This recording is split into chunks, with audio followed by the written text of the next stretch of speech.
on lâche pas l'affaire, parce qu'on est trop tenace, il n'y a rien à faire, on lâche rien.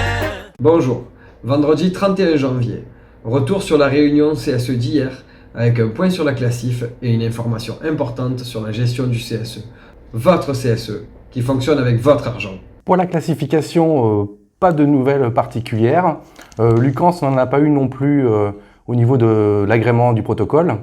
Du coup, pour vous, ça sera discuté certainement lors du prochain CSE.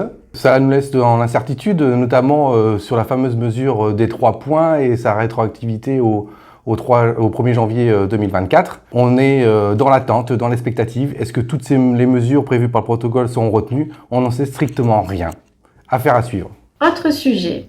Vous savez, il y a quelques mois, suite à des suspicions de fraude dénoncées auprès du directeur général, celui-ci avait demandé un audit sur la gestion du CSE. Lors de la réunion d'hier, la CGT a pu interroger le cabinet Syncea en charge de cet audit. Le cabinet d'audit Syncea affirme que la comptabilité manque tellement de transparence qu'aucun élément fiable ne permet d'aller du général au particulier et donc de vérifier quoi que ce soit. Il a carrément dit qu'il y avait une faute professionnelle de l'expert comptable du CSE et qu'il conseillait même d'en changer. La secrétaire du CSE a fait semblant de découvrir tout ça et nous a même dit qu'on ne l'avait jamais interpellé sur ce sujet-là.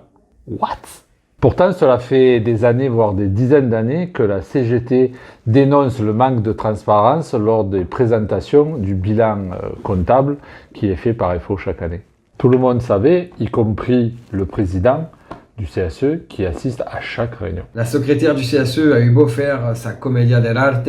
C'est son équipe et elle-même qui ont décidé de continuer la collaboration avec le fameux cabinet d'experts comptables choisi à l'époque sous le règne des frères Caméra. Un autre élément accablant, c'est le budget de fonctionnement alloué par la direction pour la gestion du CSE. Il est de plus de 130 000 € en plus des 7 permanents. Ce budget a été utilisé pour les activités sociales et culturelles. C'est parfaitement illégal et va totalement à l'encontre des règles du Code du travail. Cela démontre clairement la mauvaise gestion actuelle, mais surtout cela fait courir un vrai risque pour notre CSE. La secrétaire s'est défendue en prétextant qu'ils n'avaient aucune expérience et qu'ils n'ont eu aucun accompagnement de la part de l'ancienne équipe.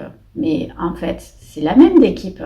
D'ailleurs, comme on lui a rappelé hier, la trésorière de l'équipe Caméra siège toujours à ses côtés, tout comme de nombreux gestionnaires qui étaient d'ailleurs présents à la réunion hier en CSE. Toujours est-il que, amateurisme ou pas, l'auditeur a été clair. Son avis est défavorable sur la gestion, mais il ne peut pas dire s'il y a eu fraude ou pas. Car cette gestion est très floue. D'après son rapport, les obligations légales liées à l'arrêté et à l'approbation des comptes ne sont pas respectées. De notre côté, on va continuer à faire le taf et on va vous mettre en ligne une partie du rapport de l'audit édifiant du cabinet CNCA sur l'IAM. Restez connectés pour plus d'infos en ligne.